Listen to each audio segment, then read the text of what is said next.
Muy buenas tardes Ana María Botey y nuestra invitada hoy a la conferencia La tardía epidemia de la influenza o gripe española y sus desenlaces en Costa Rica 1918-1920.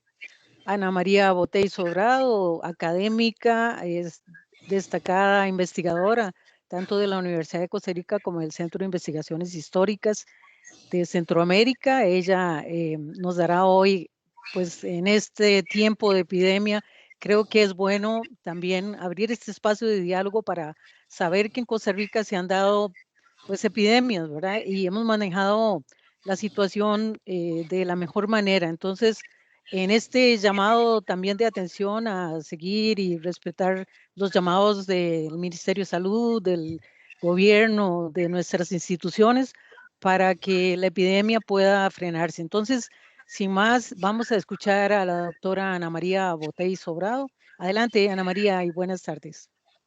Buenas tardes a todos, muchas gracias. Vicky, ya tengo un año de jubilada. Sin embargo, Bueno. sigo muy pendiente de este tema de las epidemias en medio de esta coyuntura que vivimos. Y al igual que todos los costarricenses y que ustedes mismos, supongo que hemos aprendido muchísimo sobre el tema. Bueno, pasaremos a la introducción de este tema. Por favor, Carolina, pasamos a la diapositiva.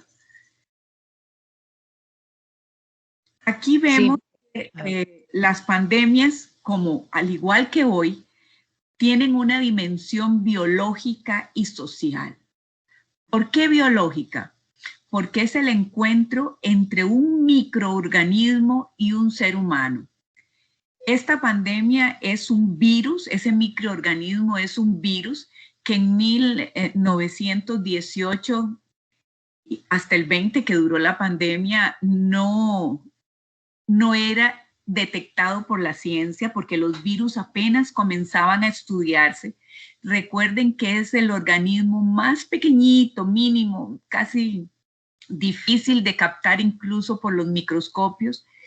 Y ya se conocían las bacterias, pero los virus no. Entonces, a diferencia de hoy, que la ciencia ha dado unos grandes avances, en ese momento era imposible reconocer cuál era el agente causal de esa enfermedad, ni todo lo que sabemos hoy sobre ese tipo de enfermedad. Las epidemias siempre son un espejo de una sociedad. Por eso decimos que tiene una dimensión biológica, pero también social. ¿Qué significa esto? Que todas las contradicciones, problemas de una sociedad se van a acelerar y que el encuentro de ese microorganismo va a depender del tipo de sociedad con lo que se encuentre. Todas las sociedades del mundo tenían en común el microscópico microorganismo, pero sus impactos, al igual que hoy, son diferentes dependiendo de el tipo de sociedad que tienen, el tipo de economía, de sistema político, de pautas culturales, de situación ambiental, en fin, todas las dimensiones sociales se involucran en una epidemia. Por eso hoy hay personas que no hablan de epidemias, o de pandemias, sino sindemias, y de impactos en todos los ámbitos, ¿verdad? Ahora, ¿por qué son importantes estudiarlas? Bueno, porque nos permiten conocer qué respuestas sociales y qué respuestas institucionales esa sociedad brindó. Y nos permite también saber cómo o comprender qué factores promueven estas epidemias, por qué tienen tal o cual extensión, qué cosas hace que sean muy graves. Y también nos permite de alguna manera, como se está haciendo hoy, predecir, aunque no es la palabra más exacta, pero pensar en que puede haber nuevas crisis y ya hoy sí sabemos muy bien por qué. Pasemos a la siguiente lámina, por favor. Ahora, ¿qué fuentes son las que he consultado para hacer este pequeño trabajo que está en proceso? Porque en este momento estoy participando con un grupo de autores de América Latina y para hacer un libro sobre esto. Y entonces ha sido muy provechoso ver qué otras fuentes y ver qué otros hallazgos tienen para ampliar este tema.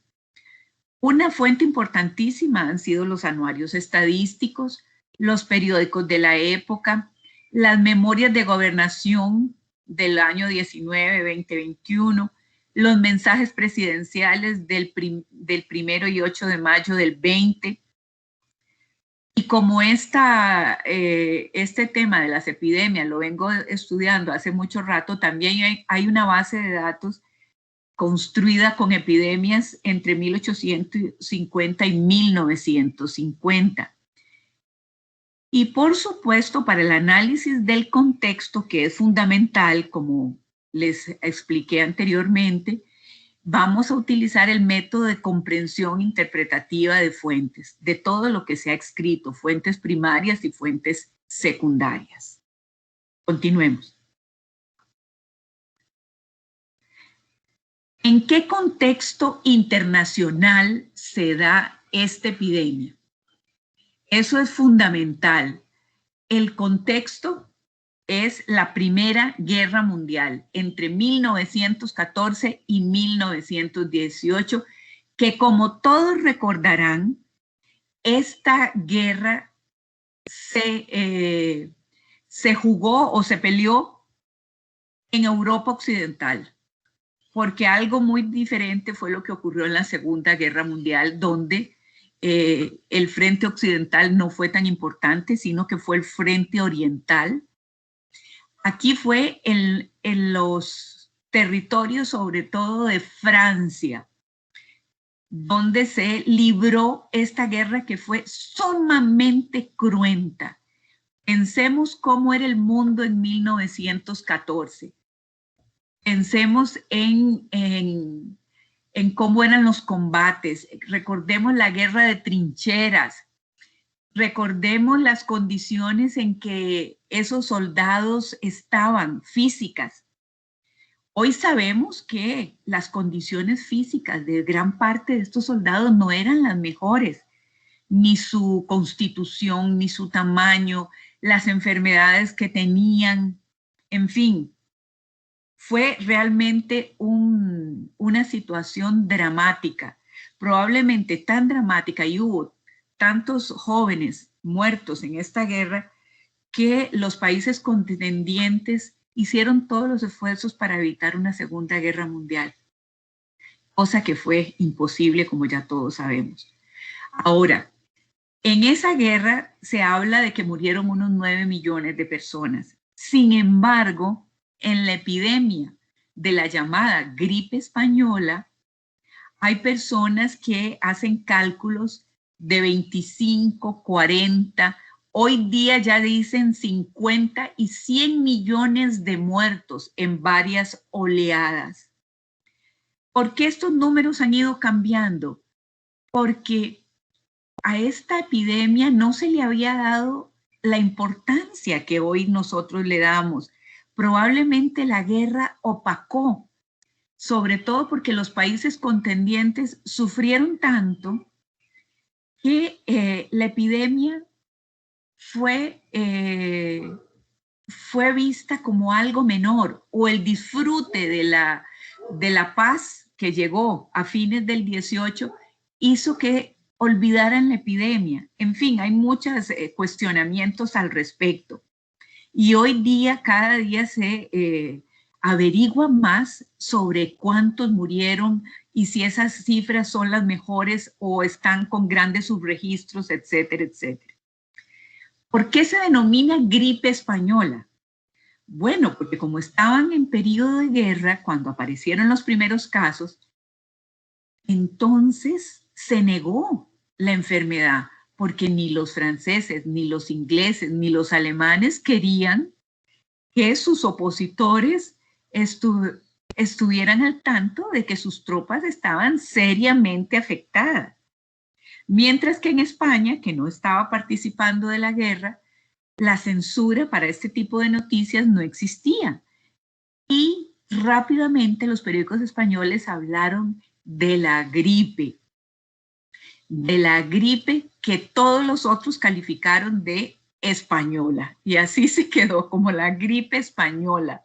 Gripe es una palabra muy utilizada por los italianos hoy, y también se usaba mucho influenza.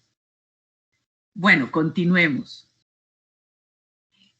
¿Cuáles son las hipótesis que se manejan sobre dónde fue que surgieron los primeros casos o qué fue lo que produjo esta epidemia tan espantosa?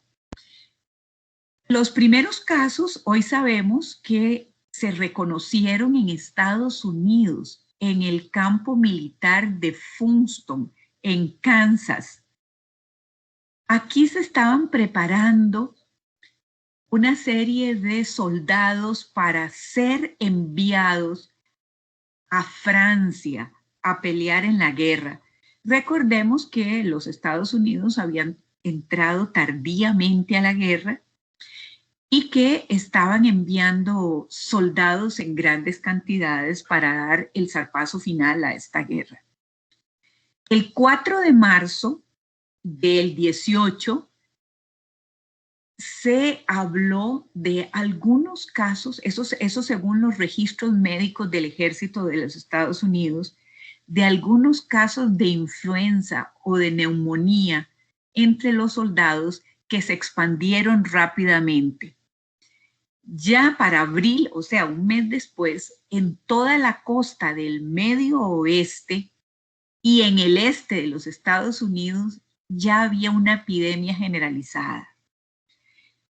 Y estas tropas llegaron a Francia y propagaron aún más la enfermedad. Esta es una primera epidemia y por eso muchas personas hablan de que en Estados Unidos se origina. Otra hipótesis es que esta epidemia tiene un origen asiático. ¿Por qué? Porque las epidemias anteriores y posteriores, epidemias o pandemias de gripe de 1847, 89, 90, de 1957 y 1968, surgen en Asia.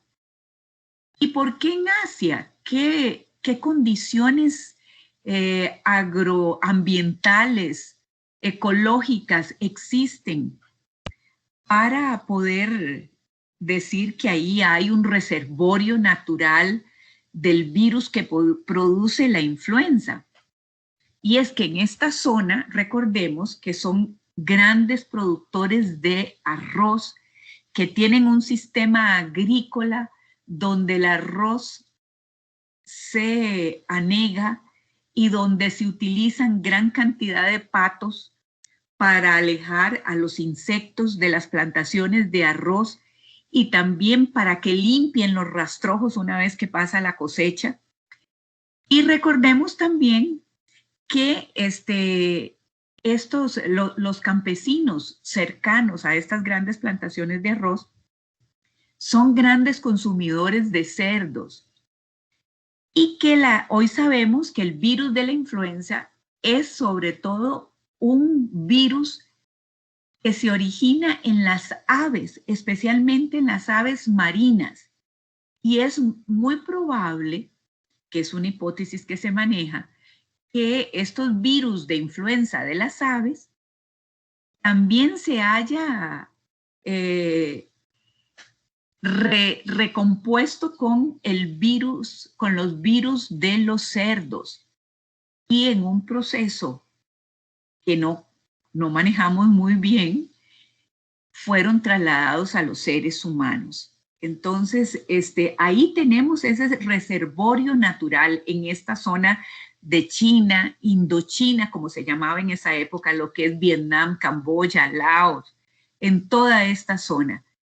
Los animales que son reservorio natural de la gripe, tanto la gripe porcina como las aves, ellos no se ven enfermos. Ellos están bien, solo son el reservorio de la enfermedad. Otra hipótesis que se maneja es la hipótesis, Carolina, si querés pasamos la lámina, la hipótesis que se maneja de que esta epidemia se dio en Francia, en las trincheras. ¿Por qué? ¿De dónde salen estas suposiciones? Tiene que ver con los reportes de los médicos franceses sobre las epidemias de gripe y lo que ellos llamaron bronquitis purulenta en los años de 1915, 1916, 1917. O sea que estos soldados que estaban en las trincheras no estaban ajenos a esta enfermedad. ¿Y cuál era el contexto de estos soldados? Recordemos que donde estaban estos soldados concentrados, también había grandes establos para caballos. Había cerdos para alimentar a las tropas. Estaban muy cerca del mar Atlántico, y entonces también tenemos la presencia de aves marinas.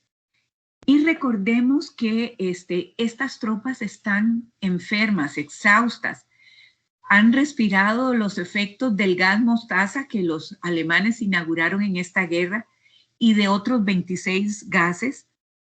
Han tenido que soportar el frío del invierno, la falta de higiene, el hacinamiento, la lluvia, el agotamiento, en fin.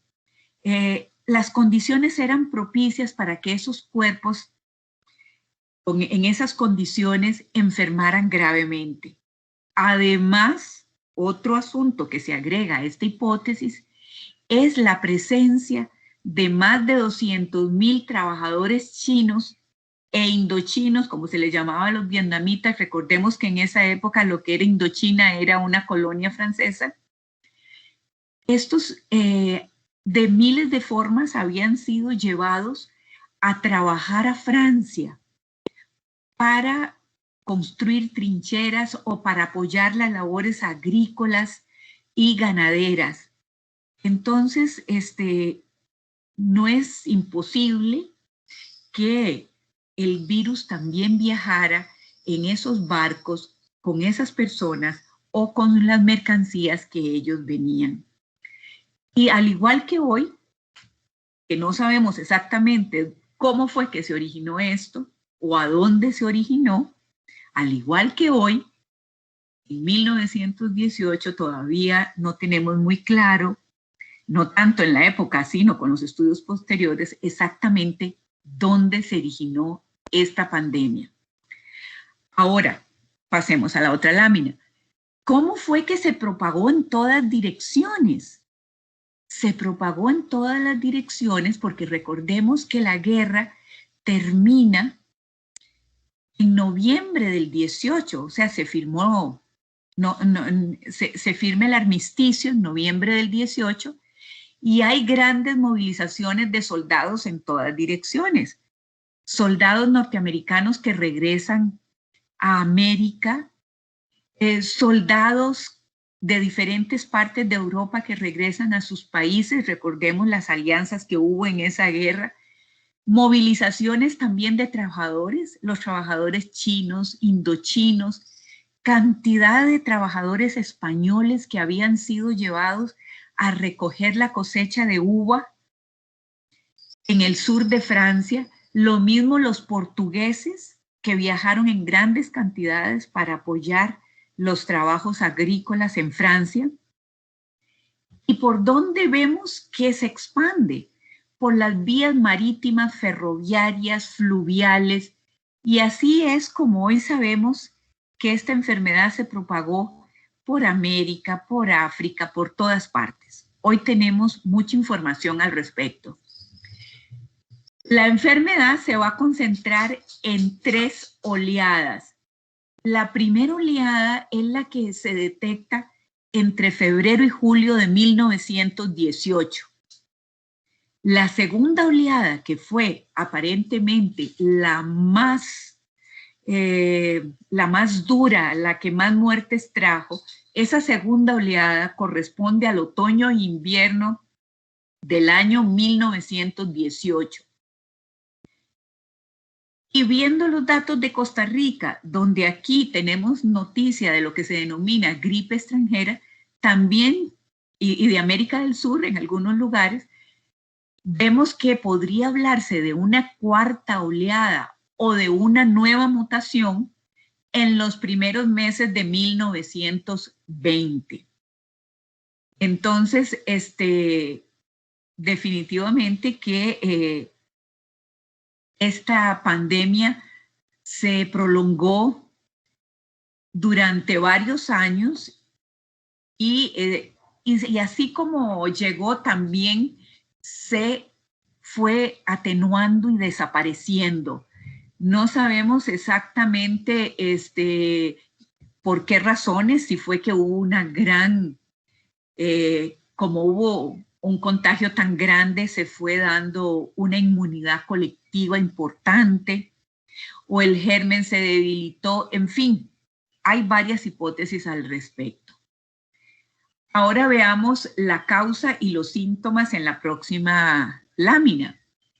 Bueno, como les decía antes, la causa es la gripe H1N1. Hay otros tipos de gripe.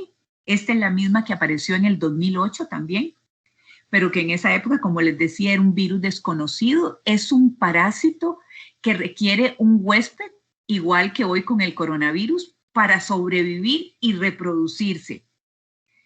Y los síntomas al principio eran de una gripe común. Sin embargo, los datos que tenemos para Europa, lo que refieren algunos libros, es que se complicaba con una neumonía bacteriana. Vean aquí a las bacterias interviniendo. Y esto generaba problemas respiratorios. Las personas iban adquiriendo un color en forma muy rápida, púrpura, y terminaban con una coloración negra. O sea, se oscurecía su piel, con el pecho hinchado, con los pulmones inflamados, sangrando la nariz y la boca, con delirios, con mareos, con insomnios, con la pérdida de audición y el olfato. Y también hay referencias de que las mujeres embarazadas sufrían abortos. Estos síntomas, sin embargo, no he leído nada al respecto en Costa Rica con esa magnitud, pero sí les recomiendo mucho los libros que están saliendo sobre esta pandemia. El libro de Laura Spini, que es una gran, se llama El jinete pálido, ella es una gran divulgadora científica, una inglesa, se basa en puras revistas científicas de historia de la medicina, y ahí ella nos da estos datos escalofriantes del color y del olor que tenían los enfermos de la llamada gripe española. Bueno, pasemos a la siguiente lámina para hablar sobre qué pasaba en Costa Rica. ¿Qué coyuntura es esta del 17 al 20? Y aquí hoy todos sabemos, ¿verdad?, que esta fue una coyuntura realmente crítica para Costa Rica. Muy, muy crítica. ¿Por qué? Porque desde que inició la Primera Guerra Mundial en el 14, Costa Rica tuvo que adaptarse a las nuevas situaciones en el sentido de que los mercados europeos se cerraron, aunque el café se exportó a los Estados Unidos, o sea, los cafetaleros no sufrieron un cierre de mercados. Sin embargo, eso fue desastroso para el fisco, porque en esa época los impuestos que alimentaban al Estado eran exclusivamente los impuestos a la fábrica, los impuestos derivados del negocio de la Fábrica Nacional de Licores y las ganancias que la fábrica producía. Esa era una importante renta del Estado, Y la otra importantísima renta del Estado eran los impuestos a las importaciones, muchas de ellas en su gran mayoría provenientes de Europa. Y eso se acabó. Entonces eso significó una crisis fiscal enorme. Además, recordemos que la economía agroexportadora, no solo por estas razones, ya había entrado en crisis. ¿Por qué? Porque los cafetaleros tenían la idea de que los cafetales eran para toda la vida. Los cuidaban, los limpiaban, los podaban, pero pocas inversiones se hacían en nuevas variedades, en estar cambiando las plantaciones. Entonces los rendimientos cafetaleros tendían a ser decrecientes. Otro tema importante es las plantaciones de banano, ya que aunque no se habían iniciado las grandes plagas, ya también en algunos lugares habían comenzado algunos problemas. Las plagas se van a dar unos años después. Por otro lado, en 1917, como todos sabemos, aparece o surge la figura de Federico Tinoco, que era el ministro de don Alfredo González Flores. Un minuto, voy a cerrar la ventana de este lugar porque está en un aguacero terrible. Precisamente Tinoco está impulsado probablemente por un importante grupo de personas que están muy molestas con las importantes medidas de don Alfredo González Flores relacionadas con la creación del primer Banco del Estado, de los impuestos directos, porque es el gobierno de Alfredo González Flores el que se da cuenta que un Estado moderno tiene que nutrirse de impuestos directos, no indirectos. Y él crea el impuesto territorial y el impuesto de la renta. El territorial afectaba a la UFCO y a los grandes terratenientes, y el impuesto de la renta a todos los que tenían altos ingresos. Otro tema número uno en ese momento era la escasez, el acaparamiento, producto de monopolios y oligopolios, y el encarecimiento de lo que se denominaban subsistencias. ¿Qué son las subsistencias? Las subsistencias pueden ser artículos importados o hechos en Costa Rica, pero de primera necesidad. Clavos, el arroz, los frijoles, la manteca, que en esa época no éramos autosuficientes ni de arroz, ni de frijoles, ni de manteca. Se exportaba muchas veces el azúcar que faltaba para consumo interno. En fin, esto había hecho que la situación se hiciera realmente grave para amplios sectores de la población. La crisis fiscal y monetaria se había profundizado con la guerra, y eso significaba que el Estado tenía muchos menos recursos para pagar salarios, para promover actividades relacionadas con el bienestar, como era la salud, la educación. Una constante inflación producto de la política económica de Tinoco, que fue de utilizar el Banco Internacional, el primer banco del Estado, para emitir grandes emisiones de dinero sin respaldo.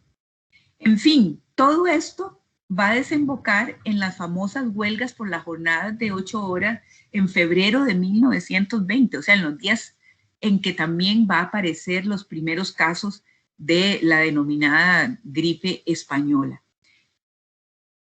Ahora, cuando veamos los datos demográficos, vamos a ver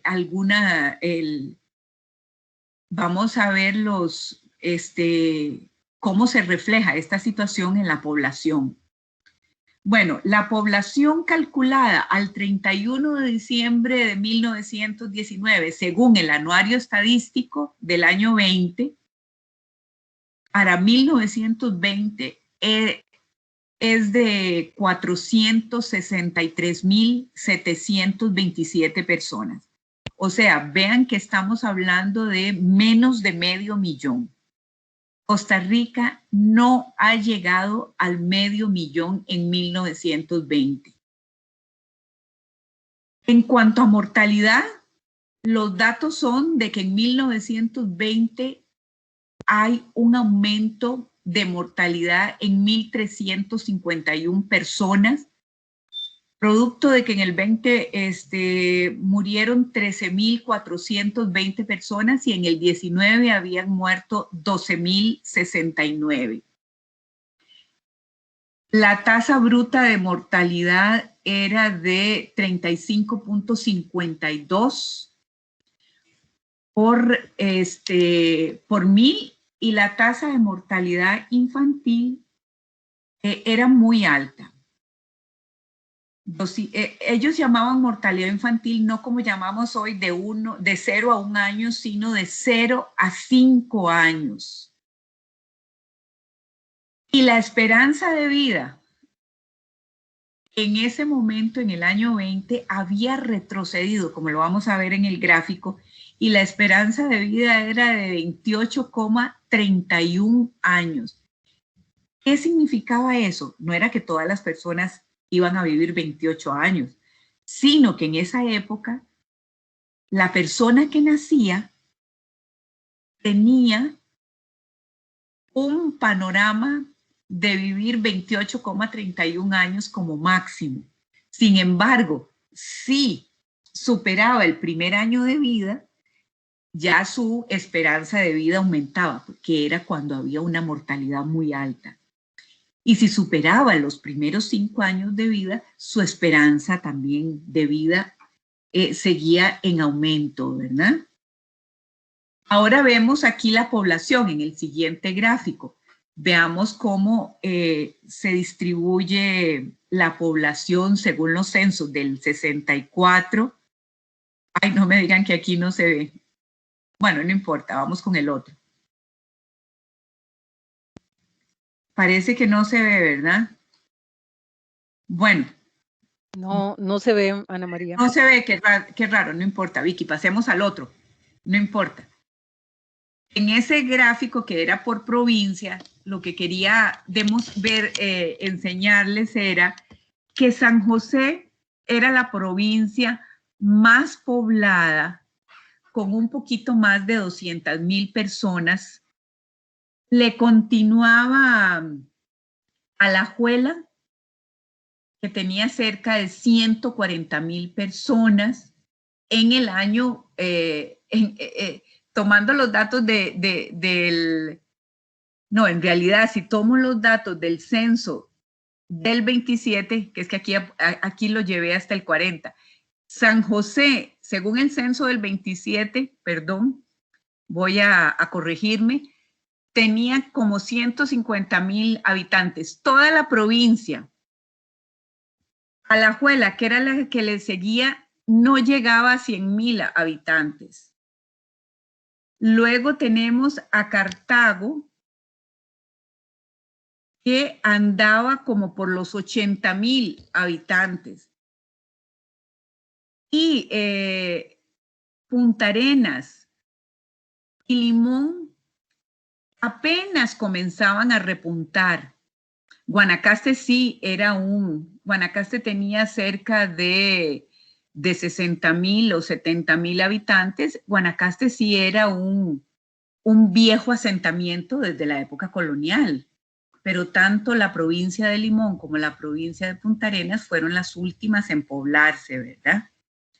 Eso lo vemos también con el nacimiento de los cantones. Los últimos en crearse están en esas dos provincias. Aquí en este gráfico, que es muy importante, que va del 83 al 40, que es cuando tenemos las cifras de nacimientos y de funciones, vemos que en estos años del 20, del 18, 19 y 20, ahí se ve cómo hay defunciones se elevan.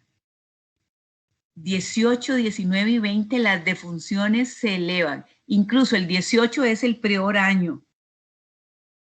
Y que entonces los nacimientos no tienen tanto impacto en el crecimiento de la población, porque hay un retroceso y aumentan las defunciones.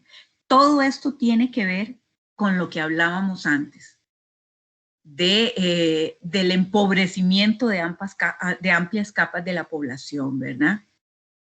Después sigamos con el otro gráfico para ver si se ve ahí. Tampoco se ve.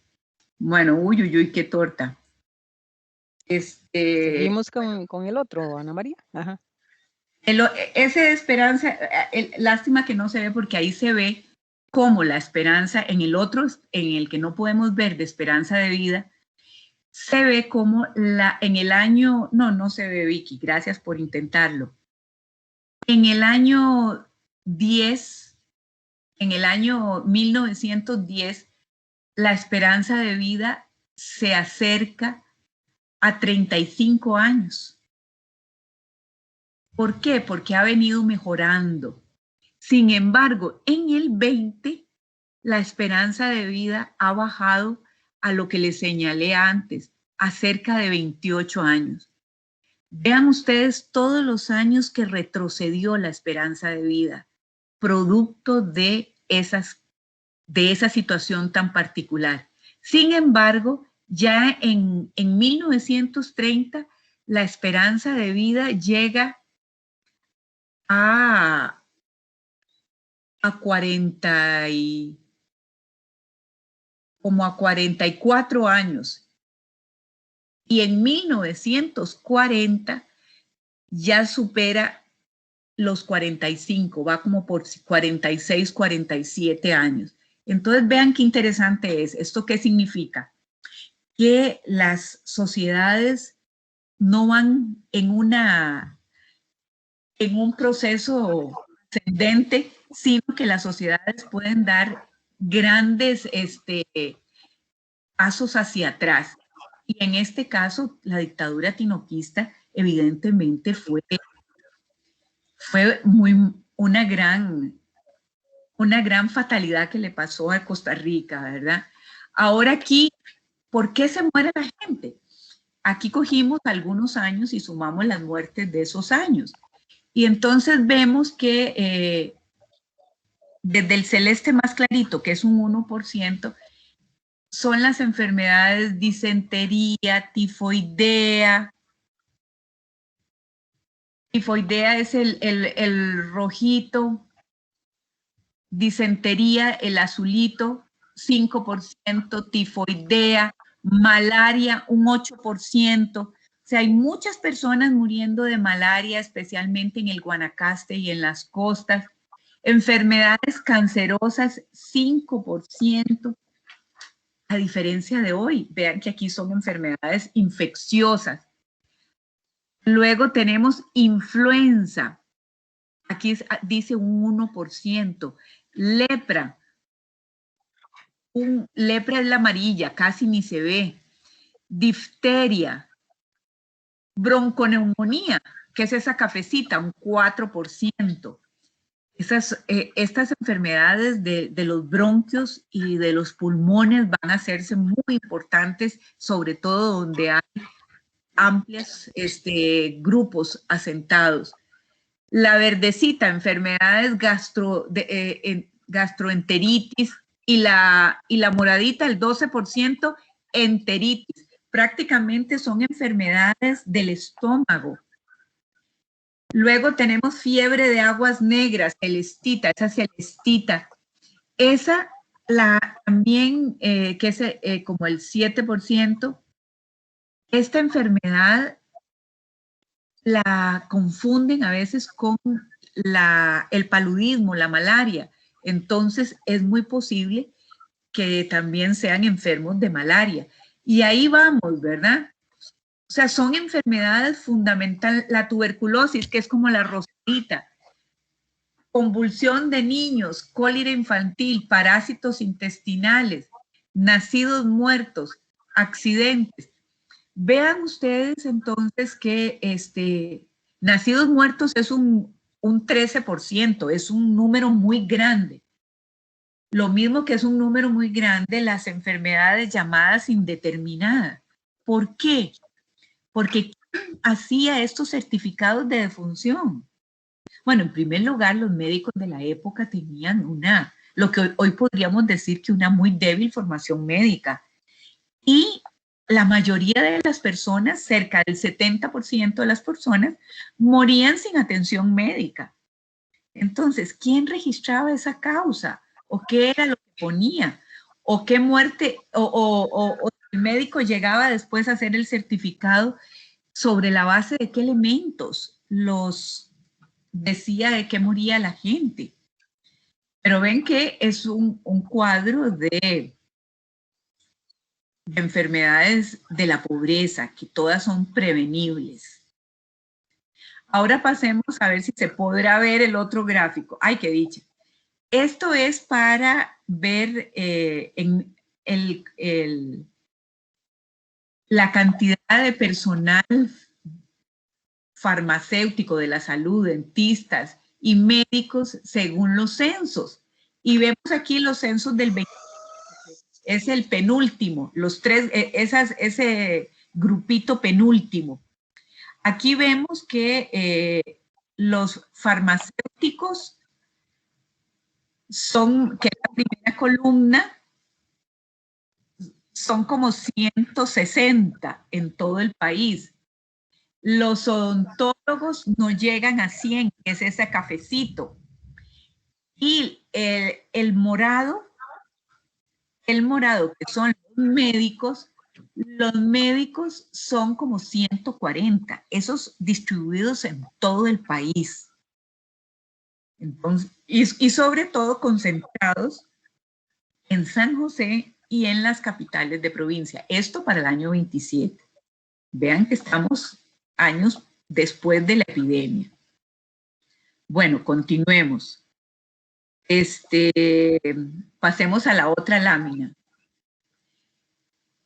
En 1919 hay una mortalidad infantil de 5.895 y en el 20 esta mortalidad infantil es de 6.527. Aunque en total ya sabemos que en el 20 hay 13.420 muertes, como dice ahí. Un número mayor que el del 19. Sin embargo, es muy notable cómo los niños menores de 5 años son los que todavía mueren en mayores cantidades. Y que luego le sigue el grupo de 18 a 40 años. Esto me suena muy llamativo porque en lo que he leído de la epidemia de influenza en el mundo, recuerden que estábamos hablando de trabajadores, de soldados, el grueso de los que morían eran personas jóvenes. En realidad, esa fue la mayor cantidad de personas que murieron. Sin embargo, aquí esa tendencia no cambia, la anterior, la de que aquí son los niños el grueso de los que aportan a las tasas de mortalidad, los niños menores de 5 años, y que luego le siguen estos de 18 a 40 años, o sea, personas que están en la plenitud de su edad productiva. Vean si la esperanza de vida era mucho menor que hoy, que el anuario estadístico de ese año llega hasta de más de 60 años. Y ahí cubre a todos los que pudieran tener 60, 70, 80 o algún otro que casualmente llegara a una edad superior. Entonces, este dato es muy interesante. Bueno, pasemos a ver cuál es la enfermedad en el otro gráfico con mayor número de víctimas.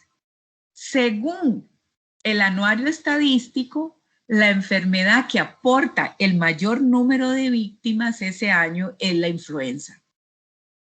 Y entonces vemos estos datos, que son 2.298 muertes de influenza, de las cuales el grueso se dan en San José, luego en Alajuela, Cartago Y Punta Arenas sigue en importancia, Guanacaste menos, y Limón 81.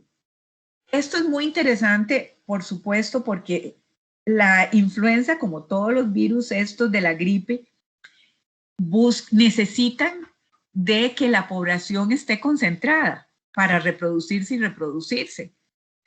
Entonces, es normal que San José sea el lugar de mayor cantidad de funciones.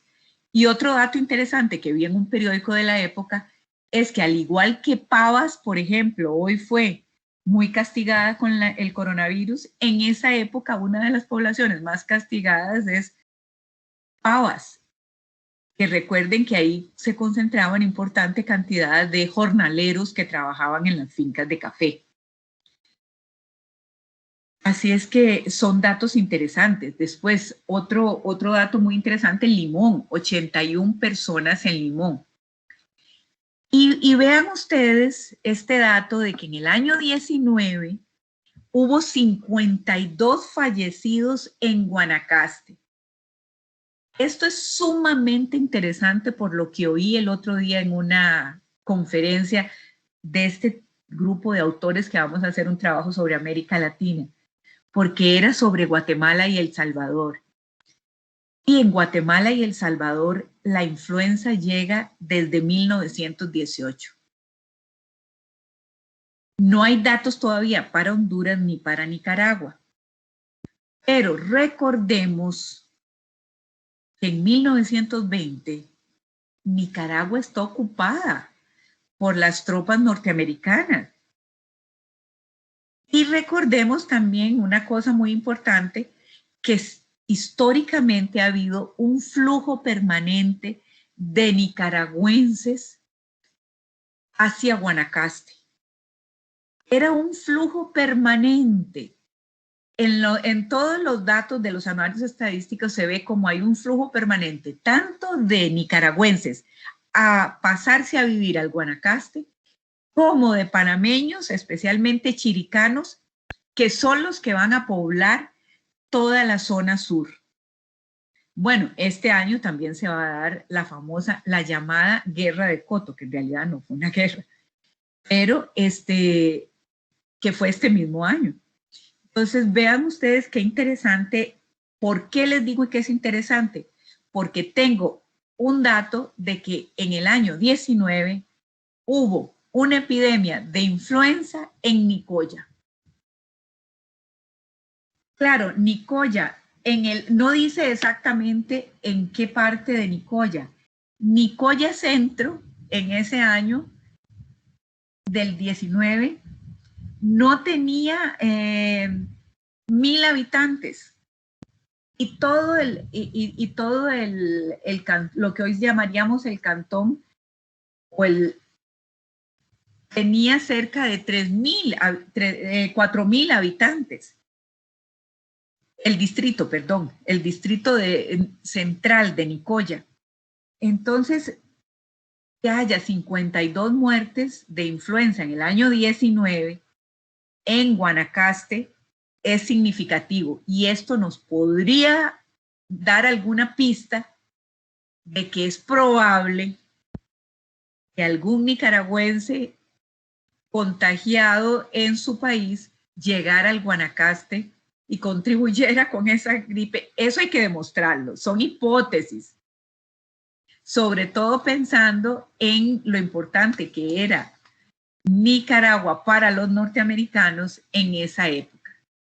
Bueno, pasemos estas son hipótesis, pasemos a ver cuáles eran las condiciones higiénicas y de salud en esa época, en el año 20. Bueno, un dato muy, muy importante es que en Costa Rica existía una estructura de medicaturas de pueblo o de circuitos médicos que dependía del Ministerio de Gobernación. En la época de don Alfredo González Flores, se habían aumentado hasta tener 40 medicaturas de pueblo. Sin embargo, en el gobierno de Tinoco se disminuyeron en un 50%. O sea que ni siquiera existía en cada cantón un médico de pueblo. Entonces, desde el punto de la atención médica estábamos muy mal. Luego recordemos, en el año 15 se había hecho obligatorio el uso de letrinas para la construcción de casas. Las municipalidades habían obligado a construir letrinas. ¿De dónde venían estas ideas? De la llegada de la Fundación Rockefeller en 1915 a Costa Rica, la cual entra en un proyecto de cooperación con el gobierno de don Alfredo González Flores, especialmente para hacerle frente a la enfermedad llamada anquilostomiasis, que es la anquilostomiasis, son unos parásitos que, como ustedes saben, se introducen a través de la piel de los pies y que esos parásitos se encuentran en el suelo, en las heces, pero como los animales domésticos transportaban las heces en los patios y en las casas, porque la gente defecaba en los solares, se va viendo la necesidad inmensa de obligar a la construcción de letrinas, y de letrinas bien hechas, porque una mala letrina podía ser el origen de muchos males. Otro tema problemático que uno ve ahí en las memorias de gobernación es el pésimo servicio de recolección y depósito de basuras y limpieza de excusados en donde había, que eran las cabeceras de provincia. ¿Por qué? ¿Qué significaba esto? Porque la limpieza de excusados, yo no sé, era algo terrible. Se hacía en carretas. Se limpiaban, pobre empleados municipales, se limpiaban los huecos. ¿Y a dónde iba a parar todo eso? Las basuras y los desechos de los excusados, etcétera, etcétera. A campos abiertos, fuera de las ciudades, que en algunos lugares se les denominan muladares. Entonces, imagínense ustedes, eso era vale que había poca población. Sin embargo, en los lugares donde había asentamientos más concentrados, sí era un problema. El otro tema era la mala alimentación, las enfermedades, como ya vimos, las epidemias recurrentes, como vamos a ver ahora en un gráfico, de sarampión, de varicela, de escarlatina, las epidemias de malaria. También a los inicios del siglo hubo importantes epidemias de fiebre amarilla, también tanto en Alajuela, en Limón sobre todo. La mala alimentación, ¿por qué? Porque el costarricense muy rápidamente eliminó la cascarita del trigo, consumió pan, pero pan blanco, que hoy todos sabemos que no es bueno, y eso fue denunciado por médicos en esa época. Le quitaban la cascarita al trigo, al arroz, el azúcar se blanqueaba en los ingenios, que tampoco es bueno, era mejor en la tapa dulce. La construcción de cañerías era un problema, estaba a cargo de las municipalidades y eran muy malas las cañerías, pésimas. Por eso en estos años ya hay presidentes como don Cleto González Víquez que dicen hay que crear una institución centralizada de cañerías, hay que eliminarla de las municipalidades. ¿Por qué? Porque las municipalidades no solo las regalaban creyendo que era un bien infinito, especialmente a los amigos, cosa que todavía sucede, sino que otra cosa que hacían era que estaban mal construidas, no tenían recursos para potabilizar las aguas, etcétera, etcétera. Entonces, y las pocas cloacas que se comenzaban a hacer no daban abasto con las aguas negras, algo semejante a lo que todavía tenemos, donde la red de alcantarillado sanitario hasta estos últimos gobiernos se ha extendido, ¿verdad? Con la crítica de todos los que tienen que soportar los huecos en las calles. Bueno, estaba sumamente rezagada. Yo, por ejemplo, vivo en un lugar donde hay tanque séptico. lo que es muy malo para las aguas que son todas subterráneas de las cuales se aprovisiona este país, porque los ríos no son hoy fuente de aprovisionamiento de agua. Bueno, continuemos con las instituciones de salud. La salud, como les decía, no estaba institucionalizada propiamente en un ministerio de salud, sino que lo que existía es un ministerio de gobernación y la salud dependía de la subsecretaría de policía. ¿Por qué? ¿Por qué de gobernación? Porque las instituciones que tenían que ver con salud desde la época colonial eran instituciones municipales. Esto es una herencia española, instituciones municipales. Entonces, gobernación, que era la que se hacía cargo de las gobernaciones y de los municipios, era la que atendía este tipo de asuntos. Sin embargo, ya se había creado el departamento de anquilostomiasis en 1907, antes de que llegara la Rockefeller incluso, y don Alfredo González Flores inauguró el Departamento Sanitario Escolar en 1916. ¿Con el propósito de qué? Con el propósito de unir educación y salud. Todo lo que se había avanzado en educación, que se uniera a salud. Y luego tenemos lo que ya yo les había dicho, que los circuitos médicos estaban muy debilitados y que la Fundación Rockefeller tenía una muy poca presencia por falta de entendimiento con las autoridades de la dictadura. La Fundación Rockefeller tenía sus objetivos. Quería que aquí se creara una institucionalización de la salud, que se centralizara, que se creara un ministerio de salud. ¿Por qué? Bueno, pues porque no quería que las enfermedades de estos países llegaran a la frontera sur de los Estados Unidos.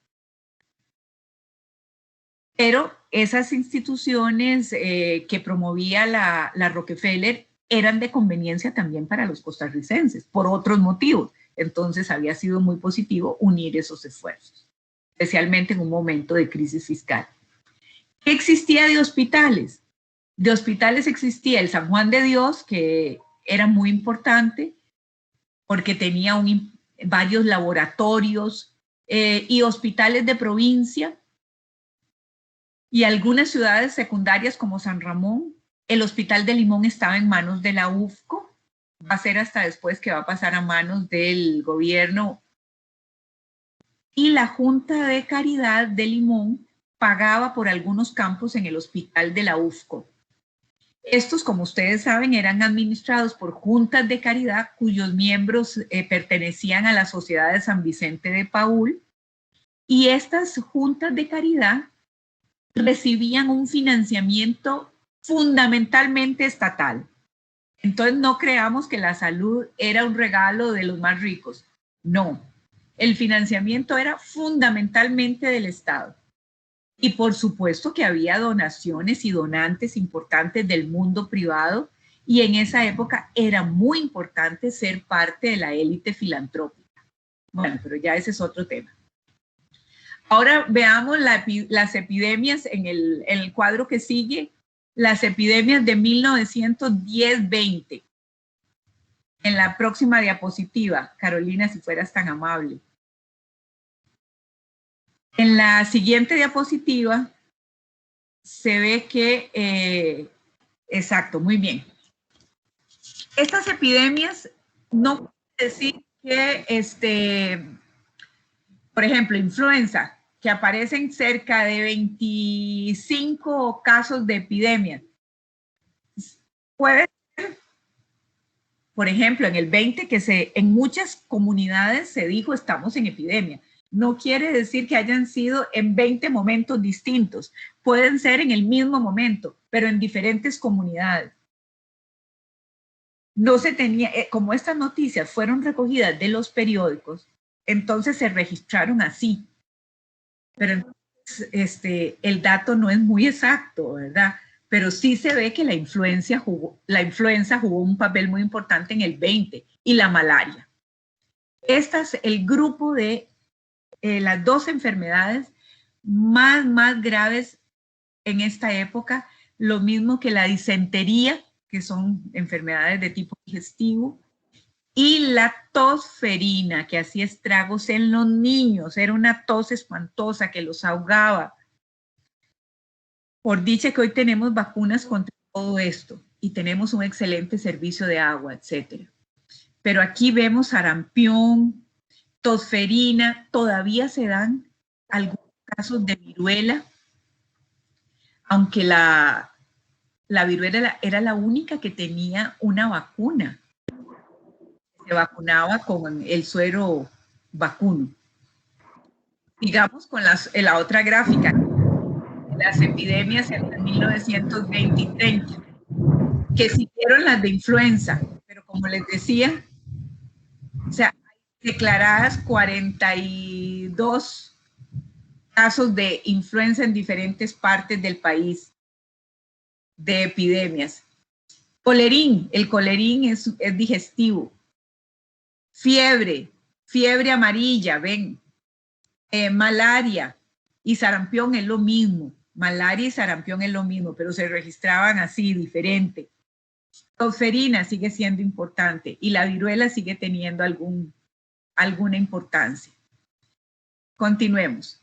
Ahora, ¿cuáles son los antecedentes de esta epidemia? Bueno, mucho de esto ya yo lo he dicho. En el 18, si vemos las epidemias por año, en el 18 lo que vemos es escarlatina, tosferina, papera, sarampión, malaria. Estas son las más importantes.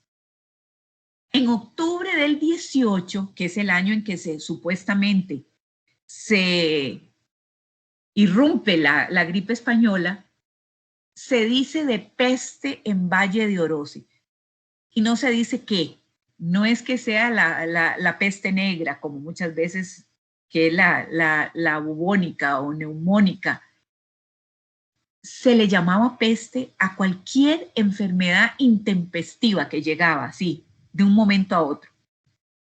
Entonces no sabemos exactamente qué es, pero sí tenemos este dato del 26 de enero del 19, que había una epidemia de influenza en Nicoya, lo que yo les decía, y que por el dato que tenemos del anuario estadístico, murieron más de 50 personas.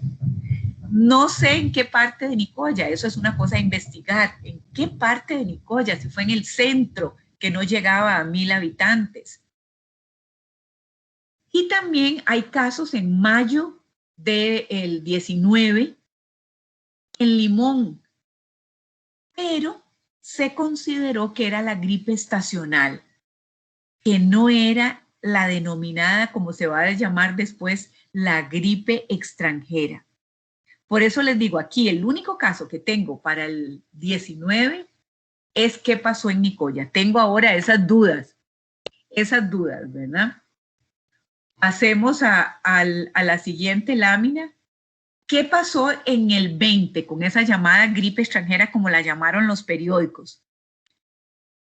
Esa tuvo una duración entre febrero y mayo de 1920. En febrero, sobre todo en Limón. A fines de febrero, el Hospital de Limón reportó 45 casos y 4 defunciones. Vean que realmente son pocas las defunciones. Y el médico de pueblo reportó 80 casos. O sea, tenemos más de 100 casos en Limón, 125 casos. Que recuerden que esos poblados eran pequeños, 1000, 2000 personas. Las autoridades del puerto decidieron que el puerto no se cerraba ni se iba a establecer cuarentena porque eso hubiera sido, decían ellos, la catástrofe económica para el país, ya que eran el lugar por donde salían las exportaciones y las importaciones en forma mayoritaria. Y la epidemia se va a propagar siguiendo la ruta del ferrocarril. Veamos ojalá se pueda ver el mapa de la siguiente diapositiva. Aquí, en ese mapa, que ojalá lo puedan ver ustedes, en ese mapa se puede ver que de Limón siguió la ruta del ferrocarril. en Limón Centro, ahí todo eso moradito. Eso es en el mes de febrero. En el mes de febrero, y cogiendo la ruta del ferrocarril, se va a prolongar hasta Cartago, a San José, Alajuela, Heredia y Punta Arenas, porque se entronca con el otro ferrocarril. Sin embargo, va a ser hasta marzo que va a llegar a parte de Alajuela y Heredia, hasta la frontera con Nicaragua, y va a llegar a todo lo que es el Pacífico Sur. Y lo que es Guanacaste, La Cruz, Liberia, esa parte menos cercana a la cordillera, va a ser en abril. Y mayo, julio y todavía en octubre tenemos datos de Guanacaste con influenza, cuando ya no tenemos en San José, porque vamos a ver que el mes catastrófico de San José va a ser marzo y abril. Y el Limón y en la costa talamanqueña, que prácticamente había habido pocos casos, solo al inicio de la epidemia, vuelve de nuevo en noviembre y diciembre. Entonces, todo el año se está expandiendo por el territorio nacional. Pasemos a la siguiente lámina, si fueran tan amables.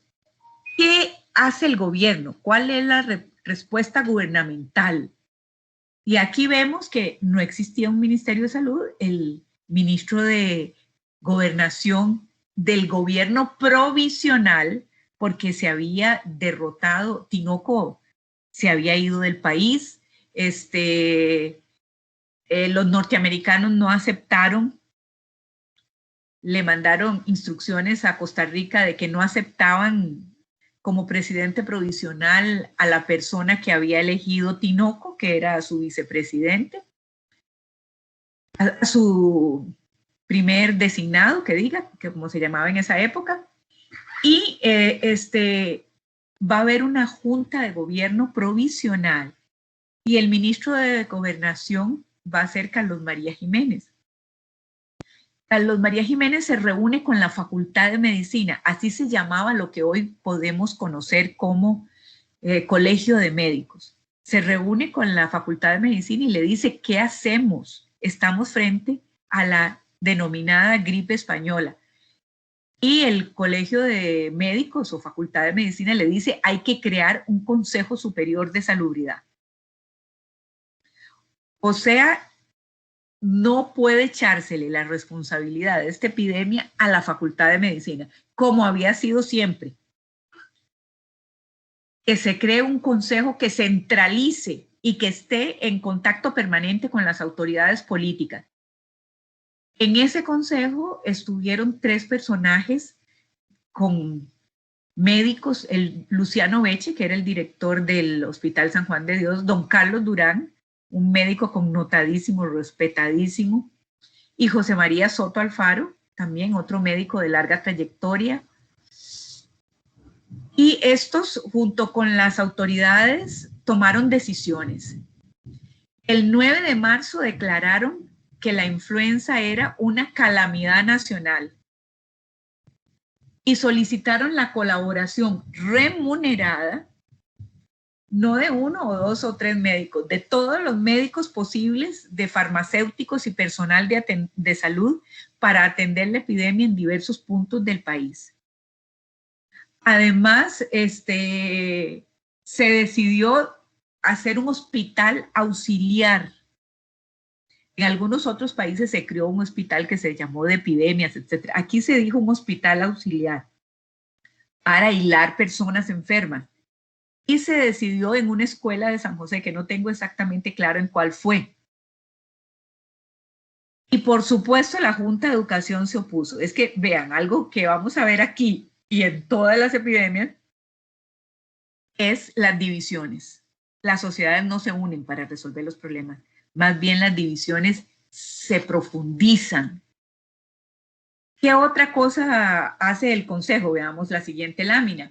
Buscan fondos, porque los fondos que les da el Estado, un Estado que tiene poquísimos recursos que los Tinoco han dejado totalmente desvalijados, fondos insuficientes, solicita la ayuda, ¿verdad?, de empresarios, comerciantes, de diplomáticos también para la compra de medicinas, cobijas, mantas para personas pobres.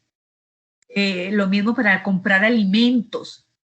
Para eso se creó lo que se llamó las juntas de socorro. Vean, este es un nombre que también viene desde la época colonial, juntas de socorro.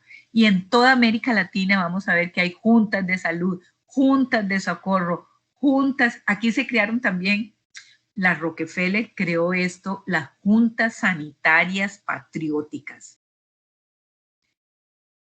¿A quién reúnen estas juntas? Estas juntas reúnen a los personajes célebres de la comunidad, a los dirigentes comunales, a las élites, a las autoridades políticas, las juntas de socorro a las mujeres de la élite, de las capas medias, que recogen dineros, hacen actividades, etc. Toma la disposición muy acertada de restringir las concentraciones, los teatros, las iglesias, los bailes, y se suspende el ciclo lectivo. No se ingresa a clases, algo que me faltó apuntar ahí. No se ingresa a clases. Ese año se ingresó tardíamente a clases. ¿Para qué? Para que el magisterio, a diferencia de ahora, no que se quedara en sus casas, sino que para que el magisterio colaborara en todo con las autoridades. Y el magisterio no hubo que decirle que colaborara.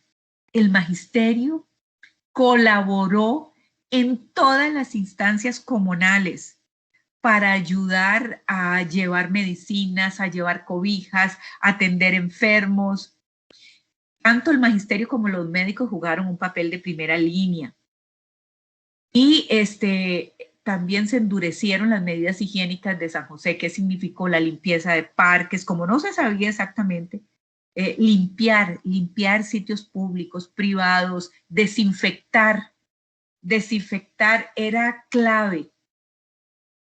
Se fumigaron las casas, se distribuyeron alimentos, medicamentos. ¿Qué tipo de medicamentos? Y eso lo vemos en la siguiente lámina. Compresas de mostazas, imagínense. ¿Ustedes se acuerdan de aquellas cuestiones de cuando se tenía bronquitis, se ponía, bueno, ya los jóvenes no saben nada de esto, pero en mi época todavía personas conocidas mías les pusieron periódicos con compresas para calentarles el pecho, la espalda, aspirinas. Se recetaba mucho reposo, agua con limón, mucha agua con limón, jarabe para la tos, reconstituyentes. En los periódicos, si ustedes ven los periódicos de la época, va a haber cantidad de reconstituyentes que se anuncian. ¿Cuántas personas los pudieron adquirir? ¿A cuántas llegaron estas medicinas? Bueno, la prensa, como vamos a ver en críticas a las disposiciones del Consejo en la siguiente lámina, la prensa siempre criticó que los dineros eran insuficientes, que las medicinas eran insuficientes, que los médicos eran insuficientes. Se dudaba del mejor uso de los dineros. Lo mismo que hoy. Sin embargo, sí, todo era insuficiente. Probablemente eso es correctísimo, porque la pobreza y el estado nutricional y de salud de las personas en esa época era realmente lamentable. Y otro asunto que tenemos es que los hospitales estaban en malas condiciones. Las medicaturas de pueblo habían disminuido. Entonces vemos que la acción social va a recaer fundamentalmente en las juntas de socorro, en las organizaciones sociales, en el magisterio. Si podemos, pasemos de lámina. ¿Cuánta gente murió? Solo en el mes de marzo hay un registro de 1.200 defunciones en el mes de marzo. Y según el anuario estadístico del 20, hay 2.298 personas que murieron de influenza. Sin embargo, es muy posible el subregistro. ¿Por qué? que se confundiera la influenza con bronconeumonía, con que los enfermos de tuberculosis murieran porque les dio la influenza. Como sabemos hoy, las comorbilidades. En fin, oí a don Luis Rosero, que es un demógrafo súper connotado, en una exposición, y él dice que hizo cálculos y que él cree que murieron entre los años 18, 19 y 20 unas 9,000 personas por influenza. Eso no dicen los anuarios. Hay que revisar de nuevo las causas de muerte. Además, lo que les recuerdo, en esta época ni el 30% de las personas morían con un certificado elaborado por un médico o con atención médica. Entonces, estas son todas cifras probables, ¿verdad? Bueno, ¿qué respuestas institucionales tenemos de esto? ¿Cuál es el gran epílogo de esta epidemia de influenza? Bueno, que las epidemias de esas décadas contribuyeron a situar la problemática de la salud y la infancia en primer lugar de la agenda gubernamental. Siempre que se hacía el anuario estadístico, el director hablaba de su preocupación por la mortalidad, especialmente la mortalidad infantil, y su enorme preocupación por las cifras del año 18, que fueron altísimas, pero no necesariamente en influenza. Lo mismo las huelgas de febrero de 1920, las huelgas por la jornada de 8 horas. Para los que son estudiantes de historia o conocen algo de esto, estas huelgas no solo eran por las 8 horas, eran por el abaratamiento de las subsistencias, por las viviendas higiénicas, por un alza en el salario del 20%, por ley de riesgos del trabajo, una ley que en el año 24 va a hacerse efectiva, lo mismo que el monopolio de los seguros. En el año 21, la ley de inquilinato para mejorar las condiciones de la gente que alquilaba, que era la mayoría de la población, porque era muy difícil hacerse de una casa. Esa conciencia gubernamental, en la siguiente lámina vemos que se amplió para impulsar el proceso de centralización e institucionalización de la salud. Los mensajes presidenciales nos permiten ver eso. ¿Qué significa esto? La creación, eso significa institucionalización de la salud, la creación de la Subsecretaría de Higiene y Salud Pública. O sea, ya lo que eran los médicos de pueblo no iban a depender de la Subsecretaría de Policía, sino que ellos iban a tener un jefe que era médico. El primer subsecretario de Higiene y Salud Pública va a ser el magnífico doctor Solón Núñez Frutos, quien fue médico, un médico graduado en Suiza y con amplia vocación social, porque él primero había sido maestro, y va a ser el ministro de Salud en casi todos esos periodos de la primera mitad del siglo XX. También don Solón Núñez se encargó de la elaboración del Código Sanitario, el primer Código Sanitario que se va a producir en el año 23.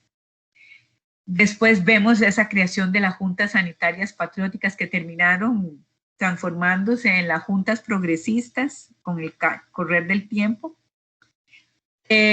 Luego se creó la Clínica Infantil de San José y en el 23 otra en Heredia.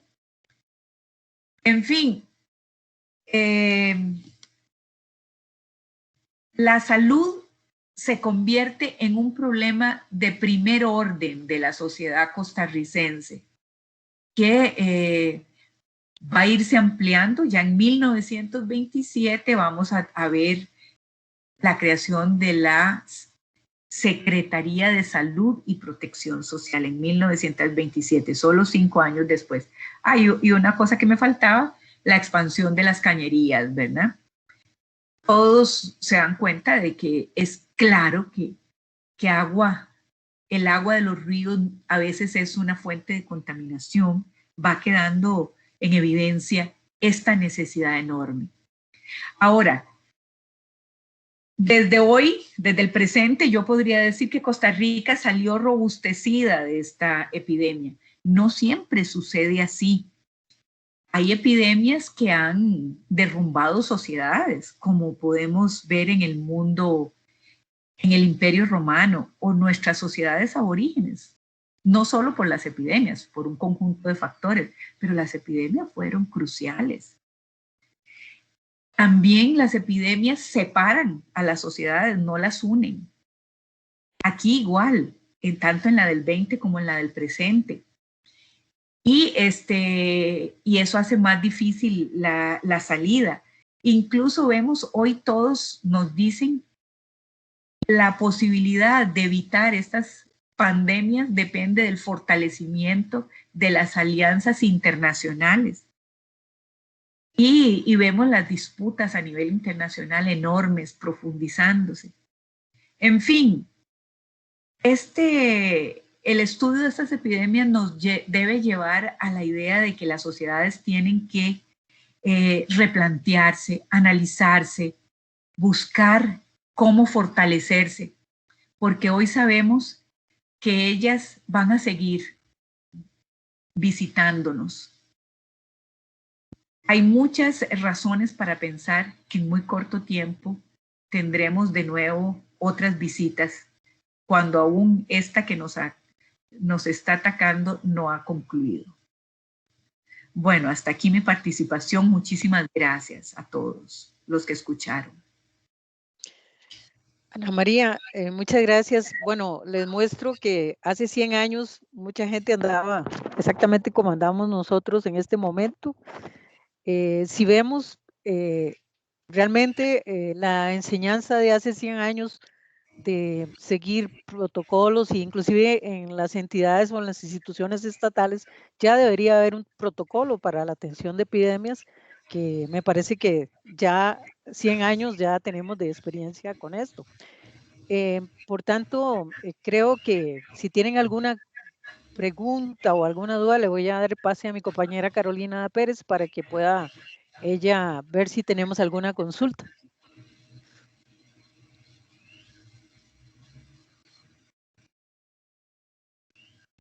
Buenas tardes, vamos a abrir un espacio para que puedan realizar sus consultas. Las personas que quieren abrir micrófono pueden levantar la mano y yo les doy el espacio. Por acá ya tenemos unos comentarios. Doña Ana María, muchísimas gracias por su disertación tan amplia, clara y profunda. Lourdes nos dice, muy interesante, muchas gracias. Cindy nos dice, muchas gracias. Y vamos a ver si alguna otra persona quiere hacer una consulta. Estamos acá al pendiente.